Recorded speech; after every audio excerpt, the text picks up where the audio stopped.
श्री शिवाय नमस्तोभ्यम, श्री शिवाय नमस्तोभ्यम। आज हम आपको भगवान शिव के अवधूतेश्वर अवतार की कथा और उसकी महिमा का वर्णन बताएंगे।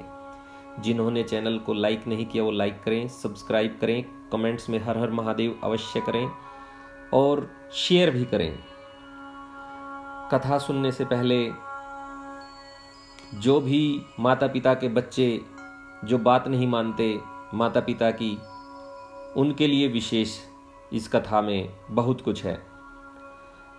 जो माता पिता शिवलिंग को जल से नहलाते हुए अवधूतेश्वर भगवान का नाम लेंगे और उस जल को किसी पात्र में ओट कर झेप कर उसको अपने बच्चों को अवधूतेश्वर का नाम लेते हुए पिलाएंगे, तो बच्चा आपकी बातें भी मानेगा और वह आपके बताए हुए आचरण पर चलेगा। इसलिए जिन माता पिता के बच्चे बात नहीं मानते, क्रोध करते हैं, घमंड करते हैं, उन्हें यह अवश्य करना चाहिए। कथा में आपको पता चलेगा कि किस तरह इंद्र का घमंड चूर हुआ था। बृहस्पति जी ने उनकी रक्षा की, जो कि देवताओं के गुरु हैं। कथा इस प्रकार है कि परमेश्वर शिव के अवधूतेश्वर नामक अवतार जो हुआ, उसमें इंद्र के घमंड को चूर चूर कर दिया था। पहले की बात है कि इंद्र संपूर्ण देवताओं तथा बृहस्पति जी को साथ लेकर भगवान शिव का दर्शन करने के लिए कैलाश पर्वत पर गए। उस समय बृहस्पति और इंद्र के शुभ आगमन की बात जानकर भगवान शंकर उन दोनों की परीक्षा लेने के लिए अवधूत बन गए। उनके शरीर पर कोई वस्त्र नहीं था। वे प्रज्वलित अग्नि के समान तेजस्वी होने के कारण महाभयंकर जान पड़ते थे। उनकी आकृति बड़ी सुंदर दिखाई देती थी। वे राह रोक कर खड़े थे। बृहस्पति और इंद्र ने शिव के समीप जाते समय देखा, एक अद्भुत शरीरधारी पुरुष रास्ते के बीच में खड़ा है।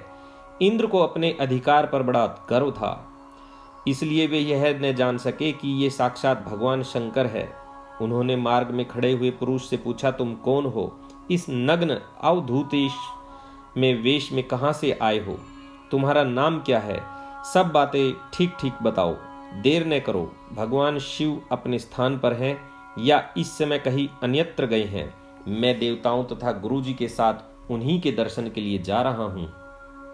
इंद्र के बारंबार पूछने पर भी महान कौतुक करने वाले अहंकारी महायोगी त्रिलोकीनाथ शिव कुछ न बोले, चुप ही रहे। तब अपने ऐश्वर्य का घमंड रखने वाले देवराज इंद्र ने रोष में आकर उस जटाधारी पुरुष को फटकारा और इस प्रकार कहा। इंद्र बोला, अरे मूढ़ दुर्मते, तू बार बार पूछने पर भी उत्तर नहीं देता, अतः तुझे वज्र से मारता हूं, देखूं कौन तेरी रक्षा करता है।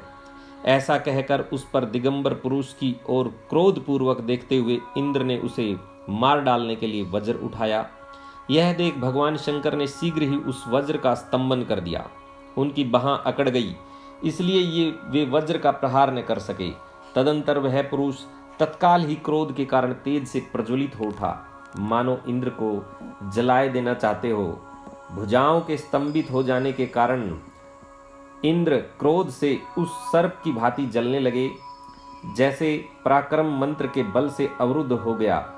बृहस्पति ने उस पुरुष को अपने तेज से प्रज्वलित होता देख तत्काल ही यह समझ लिया कि ये साक्षात भगवान शिव हैं। फिर तो वे हाथ जोड़ प्रणाम करके उनकी स्तुति करने लगे। स्तुति के पश्चात उन्होंने इंद्र को उनके चरणों में गिरा दिया और कहा, दीनानाथ महादेव, यह इंद्र आपके चरणों में पड़ा है, आप इसका और मेरा उद्धार करें। हम दोनों पर क्रोध नहीं, प्रेम करें। महादेव शरणागत इंद्र की रक्षा कीजिए। आपके ललाट से प्रकट हुई यह आग इन्हें जलाने के लिए आ रही है। बृहस्पति की यह बात सुनकर अवधूत वेशधारी करुणा सिंधु शिव ने हंसते हुए कहा, अपने नेत्र से रोषवश बाहर निकली हुई अग्नि को मैं पुनः कैसे धारण कर सकता हूँ? क्या सर्प अपनी छोड़ी हुई कैंचुल को फिर ग्रहण करता है? बृहस्पति बोले, देव भगवान, भक्त सदा ही कृपा की पात्र होते हैं। आप अपने भक्तवत्सल नाम को चरितार्थ कीजिए और इस भयंकर तेज को कहीं अन्यत्र डाल दीजिए।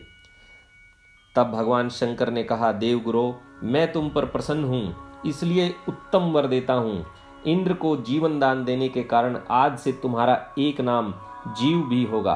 मेरे ललाटवर्ती नेत्र से जो यह आग प्रकट हुई है, इसे देवता नहीं सह सकते, अतः इसको मैं बहुत दूर छोड़ूंगा, जिससे यह इंद्र की को पीड़ा न दे सके। ऐसा कहकर भगवान ने अपने तेज स्वरूप उस अद्भुत अग्नि को हाथ में लेकर भगवान शिव ने समुद्र में फेंक दिया। वहां फेंके जाते ही भगवान शिव का वह तेज तत्काल बालक के रूप में परिणत हो गया, जो सिंधु पुत्र जलंधर के नाम से विख्यात हुआ। फिर देवताओं की प्रार्थना से भगवान शिव ने ही असुरों के स्वामी जलंधर का वध किया था। अवधूत रूप से ऐसी सुंदर लीला करके लोक कल्याणकारी शंकर वहां से अंतर्ध्यान हो गए। फिर सब देवता अत्यंत निर्भय एवं सुखी हुए।